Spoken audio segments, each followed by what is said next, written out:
At tinutukan po yan ni John Sisante.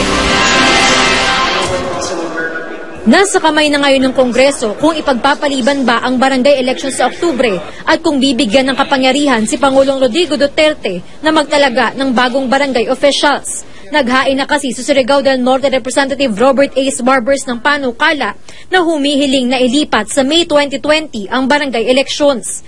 Kapag naaprubahan ito, lahat ng kasulukuyang opisyal ng barangay ay matatanggal sa pwesto at magtatalaga ang Pangulo ng officers in charge. Tingin ni House Speaker Pantaleon Alvarez, maipapasa nila ang panukalang bigyan ng kapangyarihan ng Pangulo na mag-appoint bago matapos ang sesyon ng Kongreso sa Hunyo. Nais ni Pangulong Duterte na i-appoint na lang ang mga opisyal na barangay dahil 40% raw na barangay captains ay sangkot sa illegal na droga. Bibigyan daw niya ng pagkakataon na mag-nominate ang simbahan at ibang civil organizations ng 3 maaaring i-appoint na hindi konektado sa droga, mga rebelde o namumuno sa mga politiko. Sabi ng Liga ng mga Barangay, suportado naman nila ang kampanya kontra droga ng administrasyon. Ngunit kailangan daw pag-aralan ng husto ang legalidad ng plano, lalo't mukhang hindi lamang batas ang kakailanganing baguhin, kundi maging ang Article 10, Section 8 ng Konstitusyon. Ang tawag ng Constitution sa barangay officials are elective local officials. So parang impliedly, sinasabi na by election, hindi naman by appointment. So that is something that we really have to consider also. Ganito rin ang sabi ng election lawyer na Sir Bolo Macalintal. Ang kailangan dyan, i-amenda mo ang saligang batas kung gusto talaga ng Pangulo na mag-appoint. Sabi ni Senate President Coco Pimentel, nagdesisyon ng mga senador pagkatapos nila magpulong kagabi, napapag-aralan nila ng gusto kung alinsunod ba sa konstitusyon ang nais ng Pangulo. Pag-aralan po natin kasi we do not just dismiss immediately the proposal and we also do not accept immediately the proposal. Kailangan pag-aralan kasi 42,000 barangays will be affected. Kung hindi matuloy ang barangay elections sa Oktubre, ito na ang ikalawang beses na ipagpapaliban ng barangay elections sa ilalim ng Administrasyong Duterte. Noong October 2016 pa kasi ito dapat isinagawa, ngunit inilipat ito sa kasalukuyang taon. Jam Sisante, Nakatutok, 24 Oras. Ayon kay Presidential Spokesperson Ernesto Abella, kailangan munang amyendahan ng batas kung ipagpapaliban ang barangay election sa Oktubre. At sakaling maipasa ang bagong batas at maipagpaliban nga ang barangay elections, magiging bakante ang lahat ng posisyon sa barangay. At alinsunod po sa Administrative Code of the Philippines, nasa kapangyarihan daw ng Pangulo na punan ang mga bakanteng posisyon sa barangay. Hindi naman pabor si Senador Panfilo Lacson na may pagpaliban ang barangay elections, lalo't ilang beses na itong naudlot. Para kay Lacson, oras na para payagan ang 40,000 barangay na iboto ang kanilang mga bagong lider at bigyan pagkakataon ang mga botante na pumili ng mga maglilingkod sa kanila. Matapos i-absuelto noon ng Department of Justice ang deportation case laban sa Koreanong negosyanteng si Kang Tae-sik. Kamakailan lang, ipinag-utos umunod ni Secretary Vitaliano Aguirre na arestoin ng dayuhan dahil sa ibinasura ng kaso. Nakatutok si Maki Pulido. Sa CCTV video nakuha nitong Huwebes, March 23, makikita ang 3 lalaking papasok sa opisina ng Koreanong negosyanteng si Kang Tae-sik sa Makati.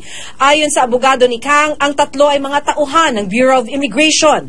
Maya-maya, makikitang tila may kausap sa bintana ang isa sa mga sekretarya ni Kang. Tumayo si Kang at lumapit sa mga ito hanggang sa biglang sumampa ang mga lalaki sa bintana. Pagpasok sa loob ng opisina, puwersahan nilang pinosasan si Kang at inilabas sa opisina. Dati nang ibinasura ni nooy DOJ Secretary Alfredo Benjamin Caguioa ang deportation case na isinampa laban kay Kang ng dati niyang abogado na si Attorney Alex Tan noong 2015. Kaya ayon sa kanyang abogado ngayon, iligal ang pag-aresto kay Kang. Diyan po natin makikita how these agents of the BID in the civilian uniform forcibly barged into the office of Mr. Kang and he was manhandled, handcuffed like I had hardened criminals and dragged into downstairs and shown inside the waiting van. Palaisipan naman para kay Viaje ang pagbaliktad ni Justice Secretary Vitaliano Aguirre. Sa Maki Pulido, Nakatutok, 24 Oras. Ginit ni Aguirre na kinatigan ng DOJ ang mosyong inihain ng kampo ni Attorney Alex Tan para arestuin si Kang bilang isang undesirable alien. Hindi raw ibig sabihin nito'y kriminal si Kang. kundi may nilabag lang na batas. Dahil administratibo raw ang proseso ng deportation case, di na anya kailangan dumaan pa ito sa korte. At mabilis po nating silipin ang iba pang mga balita. Nahuli kang sa Lingayen, Pangasinan ang pagtangay ng 2 menor de edad na lalaki sa bag ng isang negosyante. Kumaripas ng takbo ang 2 binatilyo, edad 16 at 14, pero na-corner din ng mga otoridad. Naibalik na po ang bag na may lamang 14,000 piso at 2 cellphone.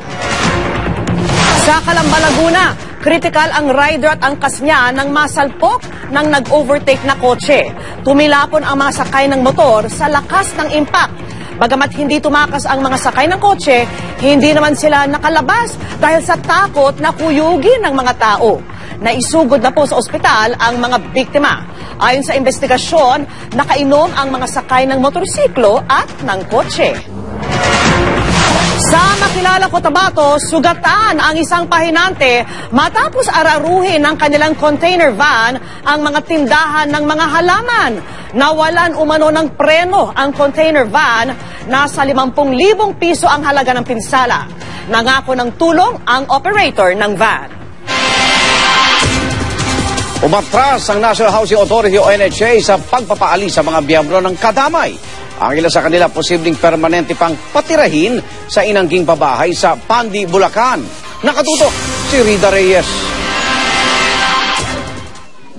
Bahagyang nakahinga ng maluwag ang mga miyembro ng kadamay na iligal na umukupa sa mga proyektong pabahay ng gobyerno sa Pandi, Bulacan. Hindi kasi itinuloy ang nakatakdasan ng deadline ng eviction notice na ibinigay sa kanila para lisanin ang mga housing unit. Ito ang napagkasunduan kanina sa pulong ng mga kinatawan ng kadamay at National Housing Authority. They will be further profiled into sino ba yung may immediate need. No, not necessarily sabay-sabay yun eh.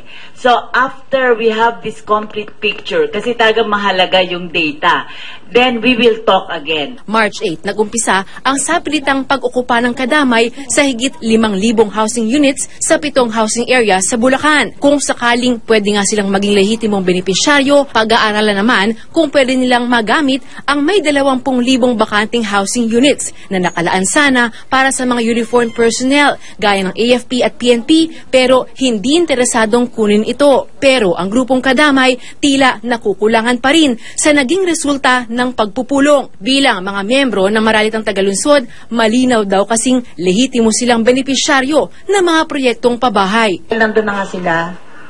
Big sabihin, wala pa naman yung mga ibang ililipat doon. Dapat i-priority na ho nila yung mga nandun ng mahihirap dahil pari-pariho naman pong mahirap yan. Nanawagan din ng grupo kay Pangulong Duterte na pumagitna na sa issue at resolbahin ang anilay housing crisis sa bansa. Kung may bahay na libre at bakante at walang titira, hindi dapat patirhan. Maging mahigpit yung ating tangan dun sa objective na malutas yung housing crisis at malaki ang papel ng Pangulo sa paglutas na yan. Kasi siya ang gagawa ng policy eh. So, siguro sa birthday niya o pagkatapos ng birthday niya, magkaroon siya ng oras na kausapin yung mga miyembro ng kadamay. Hahanapan ka ng pwedeng i-dispose from the AFP-PNP housing. They will undergo na yung mga eligibility screening. Rida Reyes, Nakatutok, 24 Oras. Samantala, handa raw magsumbong ang Philippine Navy sa DFA kung sakaling may mamataang banyagang barko sa Benham Rise. Umaasa rin sila sa pagdating ng kagamitan na magbibigay ng kakayahan na masilip ang ilalim ng dagat. At nakatutok si Chino Gaston. Nakompleto na ng BRP Ramon Algaraz ang pagpapatrolya sa maalon at napakalawak na Pacific Ocean kung nasaan ang Benham Rise. Walang nakitang mga research vessels ng China gaya ng ibinunyag noon ni Defense Secretary Delfin Lorenzana. Pero may mga nakita raw na hindi pa matukoy na uri ng aircraft. Kung may maengkwentro mang mga barko na kahina-hinala ang kilos, agad itong sisitahin at kung kinakailangan, inspeksyonin. Gaya ng barkong ito na lumitaw sa radar ng Alcaraz, nasita dahil hindi sumasagot sa radyo. Wala ring watawat ng Pilipinas na ipinapakita. Kinalaunan na pag-alamang mga mangingisda pala mula Zambales ang sakay. Patay lang daw ang kanilang radyo kaya hindi marinig ang paulit-ulit na radio message ng Alcaraz. Kung meron tayong contact dito ngayon na mga vessels, ganun din po ang protocol natin sa kanila. Walang mga isla, mga bahura, pero napakalawak na karagatan. Yan ang pangunahing katangian ng Benham Rise na sa ngayon ay regular nang iniikutan at binabantayan ng ating sandatahang lakas.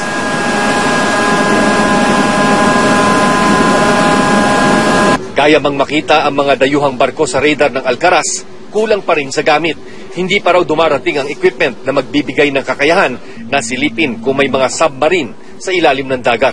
Ang Philippine Navy ay mandated na protektahan ang ating territorial waters up to EEZ. Sa ngayon, ang BRP Alcaraz ay nandito ngayon na nagpapatrolya. Partikular dito ngayon sa Benham Rise. Sabi kahapon ng ambassador ng China, kinikilala nila ang karapatan ng Pilipinas sa Benham Rise. If we want to do some research, we have to get permission from the Filipino side because that's part of your EEZ. Bago lumayag pa Benham, inikutan ng Alcaraz ang Movulis Point sa Amyanan Island, ang huling isla ng bansa bago Taiwan.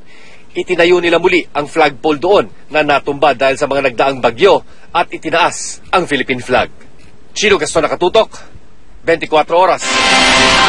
Nagpiyansa sa Sandigan Bay si dating Puerto Princesa Mayor Edward Hagedorn. Kaugnay po yan ang mga kaso isinampas sa kanya dahil sa umunoy misdeclaration sa kanyang SALN simula 2004 hanggang 2012. 180,000 pesos ang kabuang piyansang inilagak ni Hagedorn para sa kasong perjury, graft at paglabag sa Code of Conduct na isinampa ng Ombudsman. Hindi na nagbigay ng pahayag pa si Hagedorn kaugnay ng kaso. Pero nauna niya iginit na idineklara niya sa kanyang SALN ang lahat ng kanyang mga area. Karamihan sa 8 sugatan sa insidenteng nahulikam, pawang mga pasahero ng isang bus at jeep. Nakatutok si Mark Salazar. 6:06 ng umaga ito kanina. Papalapit na sa stoplight ng Commonwealth kanto ng Tandang Sora ang dump truck pero hindi ito nagmemenor. Kaya naman tinumbok nito ang bus sa kanyang kanan. Nawalan daw ng preno ang dump truck at pinili niya raw itong ibangga sa kasing laki niyang bus para mapahinto ang truck. Ang bus tumama naman sa isang closed van. Malayo pa lang, pumitik na ako ng preno. Ay, wala talagang preno eh. Kaya gumigiwang-giwang na ako. Ang ginawa ko, humanap na ako ng butas din para maisalpo ko sa ito, mapataob ko yung truck. Yung truck po ang unang bumangga. Pagkabangga ng truck sa bus, sa amin naman namangpas yung bus. Maliban sa closed van na nasandala ng bus, nadamay din ang UV Express at 2 jeep na puro lahat nakahinto sa stoplight. Mamaya-maya po, may humampas po sa amin. Nakita ko sa pagtingin ko sa kaliwa ko po, humampas sa amin yung buntot ng bus, sa may likod ng bus.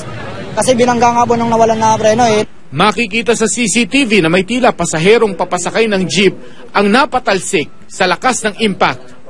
Minor injury lamang ang kanyang tinamo. Ganun din ang 7 iba pa na lahat ay sakay naman ng bus na binangga. Sabi ng driver ng dump truck, mabagal daw siya magpaandar, sadyang mechanical daw ang naging problema. Pero ayon sa driver ng bus na tinamaan, ay hindi po sir, palagay ko sir matulin kasi hindi po pipit yung bus sir lang ganyan po eh. Ang lakas po ng impact eh. Muntik nga po ako lumusot doon sa windshield sa harapan eh. Sobrang lakas, ang lakas po ng alog eh. Accident-prone area daw talaga ang intersection na ito dahil palusong ang kalsada.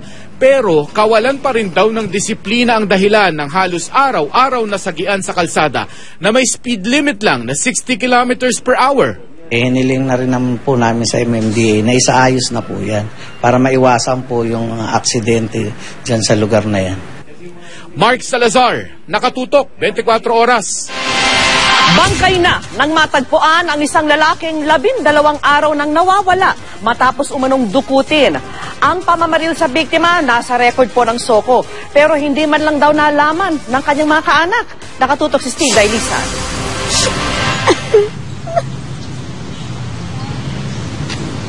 Nung isang linggo lang, umiiyak si Nanay Rosario na umaapela para mahanap na ang anak niyang si Renzo Lopez. Kahapon natagpuan na si Renzo, pero bangkay na nang makita sa gilid ng Quirino Highway, Barangay 179, North Caloocan, natagpuan ng katawan.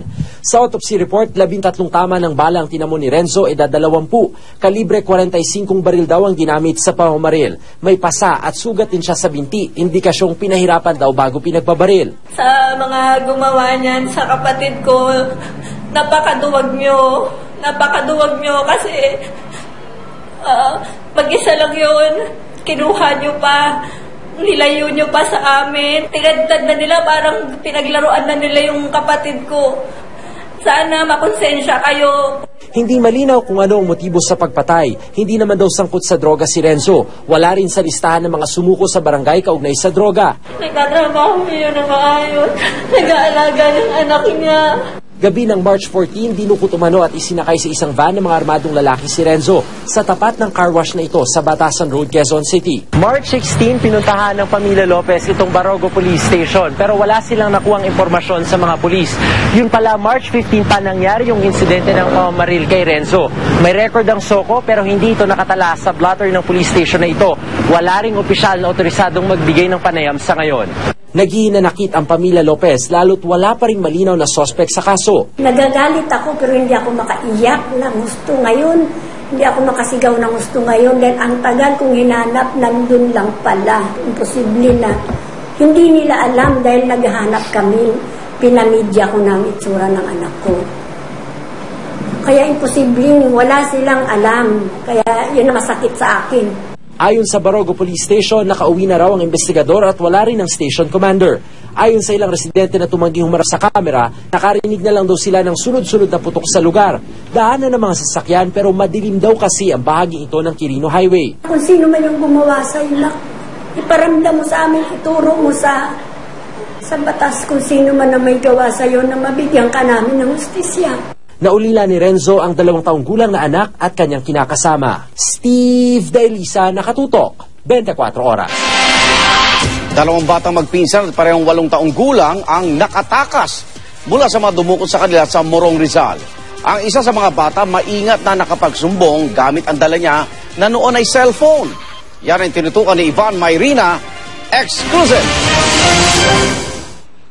Hindi raw akalain ni Mami Lita na sa gitna ng simple at tahimik na pamumuhay sa kanyang sariling tahanan sa Morong Rizal ay hindi pa rin palaligtas ang kanyang 8 taong gulang na anak na lalaki sa kidnapping. Maraming hindi naniniwala na totoo yung kidnapan pero sa amin na naka-experience ng ganitong sitwasyon, kailangan maging alerto yung lahat ng mga magulang na nabantayan nilang mabuti yung mga anak nila. Dakong alas 11 ng umaga nitong Biyernes, nakatulog daw si Mami Lita habang 8 taong gulang na anak ay naglalaro sa loob ng kanilang bakuran kasama ang 8 taong gulang ding pinsan. Nang malingat, wala nang tinig ng mga naglalarong bata. Dahil may hawak na cellphone ng bata, makailang beses tinangkang tawagan ni Lita ang anak. Pero nire-reject daw nitong kanyang tawag. Hanggang sa nakontak at nakapagsabing dinukot sila ng 2 lalaki at isinakay sa tricycle. Nasa katabing bayan na raw sila ng Teresa. Kaya po daw kinakancel nung bata yung tawag, nung mga unang tawag, ibinalot niya yung panyo niya dun sa cellphone niya para hindi daw po makita ng mga kidnapper niya. Sabi niya pong ganon. Nadukot po ako, nadukot kami, nasaan kayo, sang party kayo, nakikita mo ba kung anong meron dyan? Sabi niya, Teresa po to. Sa tsuri po namin ay ito po ay kidnapuran sa mga tsuri. Paano niyo po nasabi, sir? Kasi po sa pag-aaral po namin, may kakayahan po ang mga magulang. Maliban sa insidenteng ito, wala raw kaso ng kidnap for ransom na inimbisigahan sa Morong. Gayon din sa Teresa, kaya blanco pa rin sila kung sinong nasa likod ng pagdukot. Lahat ng establishment na may CCTV, i-check natin para sa identification ng sasakyan na ginamit ng abductors. Ivan Mayrina, Nakatutok, 24 Oras. Gusto ni Pangulong Duterte na ipagpaliban ang barangay elections at siya na lang ang magtalaga ng mga opisyal ng barangay. Marami raw kasing barangay captain dawit sa droga. Pero para po mangyari ang nais na ito ng Pangulo, kailangan pa munang amyendahan ang konstitusyon. Makamit ang pangarap niyang magka-college diploma. Inspirasyon din ang hatid ng isang lola na nagtapos po ng senior high school na may honor pa. Proud na proud sa natamo niyang tagumpay. All-out support kami kay nanay kasi pinag-aaral niya kami, nagsakripisyo siya. Ngayon naman, dahil desire niya talaga makatapos, sinuportahan namin siya. Na-inspired po ako sa lola ko na mag-aral po, tapusin po yung pag-aaral. Halos 20 taon namang security guard si Erwin Makuha sa St. Teresa's College sa Cebu City. Habang nagtatrabaho at tumatayong ama sa kanyang 3 anak, isinasabay niya ang pag-aaral. Nitong Sabado, nakapagtapos siya sa kursong Bachelor of Elementary Education, Major in General Education degree, cum laude pa siya, sa eskwelahang kanyang pinaglilingkuran. Hindi yung hadlang yung kahirapan sa na makapagtapos sa pag-aaral. Sabi ko sa sarili ko, it's never too late to learn. Kahit na may edad ka na, as long as magpupursige kang makapag-aral, makapagtapos, then makakamit mo din yun balang araw. Jamie Santos, Nakatutok, 24 Oras. 2 linggo bago mag-Semana Santa, natapos na ng mga kongresista ang 11 araw na pag-inspeksyon sa iba't ibang pantalan sa Western at Eastern Nautical Highway ng bansa. At dito, napasin lang ilang pantalan na may kakulangan sa seguridad. Nakatutok si Mav Gonzalez.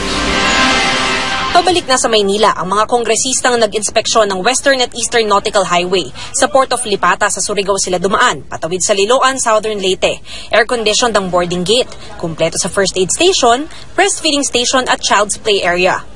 Pagdating sa San Isidro Port sa Samar kahapon, nakipagpulong ang mga kongresista sa mga lokal na opisyal.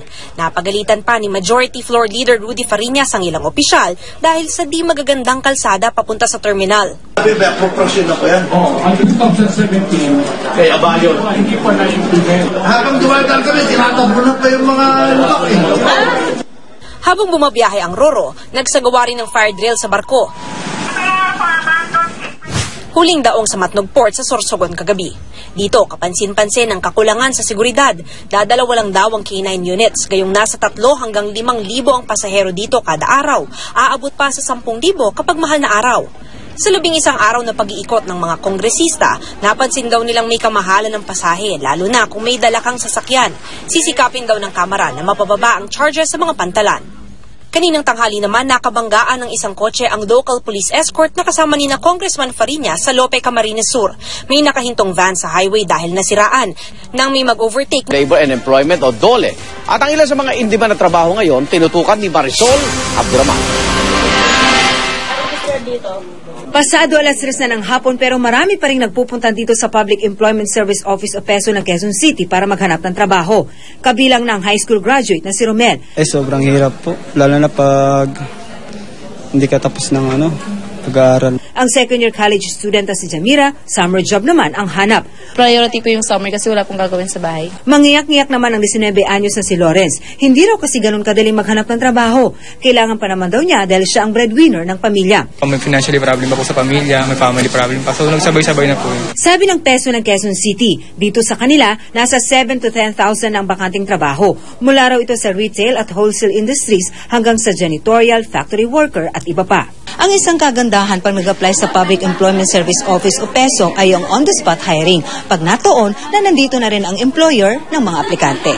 So after the interview, kung na-meet nila yung requirements ng ating mga employers, na-hired on the spot sila. Sa PhilJobNet naman ang job portal ng Department of Labor, aabot sa 10,000 trabaho ang bakante. Mataas ang demand sa mga call center agent, bank teller, non-formal education teacher, staff nurse at customer service assistant. At ang mga ito raw ay galing pa lamang sa top 5 na employer sa bansa. Top 20 occupations lamang po ito. Ang vacancies po natin at any given time is more than 10,000. Ayon sa DOLE, nasa 1 milyon ang mga naghahanap ng trabaho ngayon. Kabilang sa mga nadagdag ay mga bagong graduate na nasa 500 hanggang 600,000. Base sa latest labor force survey, 2.74 million ang mga walang trabaho sa bansa. Better quality na trabaho po and it needs investments also in the country. Marisol Abduraman, Nakatutok. Nasagip. Nakatutok si Marizo Mali. Muling nakaharap ng biktima si Harvinder Singh, ang kaniyang mga kidnapper na ipresenta ni PNP Chief Bato de la Rosa kanina. Kinidnap si Harvinder nitong March 9 sa barangay Santa Barbara, Llanera, Nueva Ecija habang naniningil sana ng kaniyang mga pautang. Trabaho na siya trabaho. Tapos yung nakita na daw yung van doon. Kasama pa yung Bombay tsaka isa Pilipino. Sabi sila ipit na sa kanya. Ang utak ng pagdukot sa kanya, kapwa rin niyang Indian national na si Gurmeet Singh. Pero hindi na ipresenta ang sinasabing leader ng sindikato at ang tinukoy na tumanggap ng ransom payment na si Gurmeet matapos maaksidente sa entrapment operation ng pulisya. Kasalukuyan siyang nakakonfine sa PNP General Hospital. Sa pagkikipagtulungan daw ng pamilya ni Harvinder sa PNP Anti-Kidnapping Group, nasukol ng mga otoridad si Gurmeet at na-rescue ang biktima nitong March 25. Nahulog yung motor niya nagkahabulan doon sa irrigation canal sa Gimban, Nueva Ecija. Sa halip, ang ipinresenta ay ang mga miyembro umano ng sindikatong sina Jerry Cabadin alias Tolox, Francis Castro alias Gorilla, at Gregorio Peña alias Junjun. sabihin ninyong pinaghuli lang kayo na wala kang kasalanan, ha? Recovered from the suspects were 3 handguns. 3 caliber 45. Ganda ng mga baril nyo, 45. And grenade. Granada. And 600,000 cash. Ang grupo ni Gurmeet Singh ay pinaniniwalaang sangkot sa 8 pang ibang kidnap for ransom cases. Karamihan mga kapwa Indian national din ang biktima. 2005 pa raw nagsimulang mag-operate ang grupo ni Gurmeet Singh. It was dismissed for non-appearance of the victim. They've been arrested before, but the case was dismissed, so they were released. Yes, nakulong na ito si Gurmeet Singh, I think for 5 years already. Nagsasagawa naman ng pursuit operations ang PNP Anti-Kidnapping Group laban sa isa pang leader ng grupo na si Kicker Singh na at large pa rin sa ngayon. Mariz Umali, nakatutok, 24 oras. Naihatid na sa Family Mausoleum sa Manila Memorial Park sa Parañaque ang mga abo ni dating Senadora Leticia Ramos Shahani. Kasama ng mga anak sa paghatid sa mga abo ng dating senador ang kapatid niya si dating Pangulong Fidel Ramos. At may bahay na si Ming Ramos. Bago ito, nagbigay ng eulogy sa misa mga anak ni Shahani. Nagdaos din ng Brahma Kumaris Service at nagbigay ng mga mensahe para sa dating career diplomat. Nag-alay rin ng awitin ng singer si Grace Nono para sa kaibigan.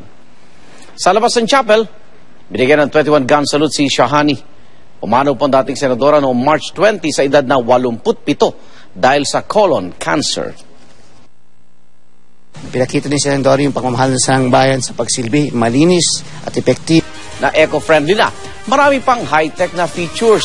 Nakatutok si Lay Alves. Solar-powered jeep at tricycle. Sa mga solar panel na ito nanggagaling ang enerhiyang nagpapatakbo sa mga sasakyan. Bukod sa sikat ng araw, pwede ring i-charge ang mga ito sa kuryente. Di na kailangan ng diesel o gasolina. Kapag fully charged, kaya tumakbo tuloy-tuloy na mga ito ng 120 kilometers. At lahat may telebisyon. Ang solar e-jeepney na ito may TV. May kanya-kanya ring electric fan ang mga pasahero. At kapag na-lowbat ang cellphone mo, pwedeng mag-charge dito sa USB charging port. Iprinisenta ng kumpanyang Star 8 Green Technology ang mga solar e-vehicles na ito sa PNOC Renewables Corporation. Ang mga solar e-jeepney kaya raw magsakay ng 20 hanggang 25 pasahero. Ang mga solar e-trike naman, 5 hanggang 10 pasahero ang kaya. Kaya siyang tumakbo na simula ng 100 hanggang 120 kilometers, pero pag maganda yung araw, mas mahaba pa. We are mandated to be open and support, develop, and implement renewable energy and energy efficiency programs. Tulad ng karaniwang jeep at tricycle, kailangan mo nang iparehistro at kunan ng prangkisa sa LTFRB. Kabuuang 1,300 solar e-jeep at 5,000 solar e-trikes ang plano nilang i-roll out ngayong taon sa Metro Manila, Cebu, Davao at Iloilo. Pero mauuna na ang Boracay na gagamit nito. Talagang zero pollutant. Hindi ka nagagamit dito ng diesel. Hindi ka nagagamit ng gasolina. Wala ka ng change oil. Dahil solar-powered, ligtas rin sa pabago-bagong presyo ng petrolyo. Kanina, nag-anunsyo ang ilang oil companies ng rollback sa diesel at kerosene. 25 centavos sa diesel at 15 centavos sa kerosene ang rollback. Wala namang paggalaw sa gasolina. Lay Alves, nakatutok, 24.